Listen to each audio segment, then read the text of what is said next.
தம் கிருபை பெரிதல்லோ என் ஜீவனிலும் அதே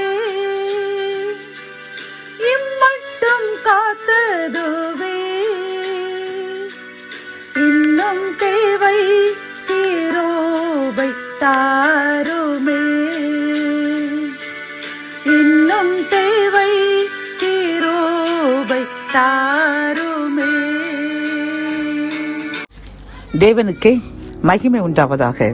சேனைகளின் கர்த்தர் ஊழியத்தின் மூலம் 28/3/2026 இன்று நாம் அறியவிருக்கும் கிருபையின் வார்த்தைகள் சங்கீதம் 118:9. பிரபுக்களை நம்புவதை பார்க்கிலும் கர்த்தர் பேரில் பற்றுதலாயிருப்பதே நலம். கத்தோலிக்க வேதாகமம் இவ்வாறு கூறுகின்றது: உயர் குடியினர் மீது நம்பிக்கை வைப்பதை விட ஆண்டவரிடம் அடைக்கலம் புகுவதே நலம் என்கின்றது. இந்த செய்தி கேட்டுக்கொண்டிருக்கின்ற என் அன்பு சகோதரனே சகோதரியே, கர்த்தர் என்று நம்மை பார்த்து கூறுகின்றார்.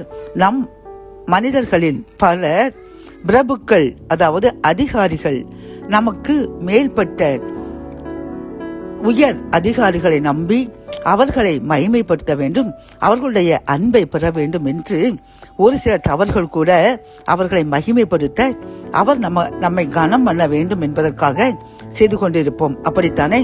இதைதான் கர்த்தர் கூறுகின்றார். என் அன்பு சகோதரனே சகோதரியே, என் அன்பு மகளே, நீ அவர்களை மகிமைப்படுத்த வேண்டும் என்று வாழாதே. அவர்களை நம்பி அவர்கள் உன்னை மகிமைப்படுத்த வேண்டும், உனக்கு பதவி உயர்வு தர வேண்டும், உனக்கு சலுகைகள் தர வேண்டும் என்று அவர்களை நம்பி இருக்கின்றாயே. உனக்கு ஒரு நோய் என்று வந்துவிட்டால் அவர்கள் என்ன செய்வார்கள்? அவர்களா உன்னை காப்பாற்றுவார்கள்? உன்னை காப்பது நான் அல்லவா என்று கர்த்தர் இன்று நம்மிடம் கேட்கின்றார். பிரியமானவர்களே, அப்படி என்றால் நாம் யாருக்கு பயந்து வாழ வேண்டும்?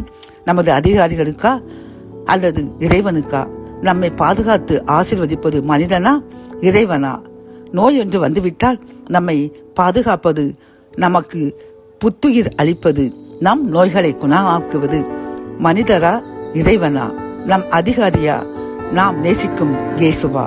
யோசித்து பாருங்கள். ஆகவே இந்த செய்தி கேட்டுக்கொண்டிருக்கின்ற இன்றிலிருந்து நம் அதிகாரிகளை மகிமைப்படுத்த வேண்டும் என்று, இறைவனுக்கு பிரியமற்ற காரியங்களை செய்யாமல் அவர்கள் நம்மை வெறுத்தாலும் பரவாயில்லை, இறைவன் நம்மை நேசிக்க வேண்டும், அன்பு செய்ய வேண்டும், நம்மில் மகிழ வேண்டும் என்று இறைவனை பிரியப்படுத்த பரிசுத்தமான வாழ்க்கை வாழ்வோம். தீமையான காரியங்களை அகற்றி என்றும் உண்மையாக பரிசுத்தமாக வாழ்வோம்.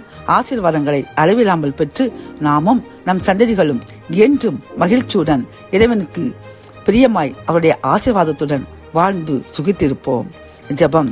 என் அன்பு தகப்பனே, இந்த கிருபையின் வார்த்தைகள் மூலமாக அப்பா, நாசில் சுவாசமுள்ள அதிகாரிகளை மகிமைப்படுத்த வேண்டும் என்று, உமக்கு பிரியமற்ற காரியங்களை செய்வது தவறு என்று அருமையாக உணர்த்தின கிருபையின் வார்த்தைக்காக நன்றியப்பா.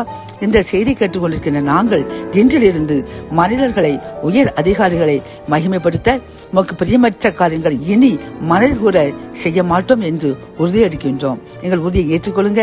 அதன்படி பரிசுத்தமாக உமக்கு பிரியமாய் வாழ்ந்து உம்மை மகிமைப்படுத்த, உம்மில் மகிழ்ந்திருக்க கிருபை தாங்க.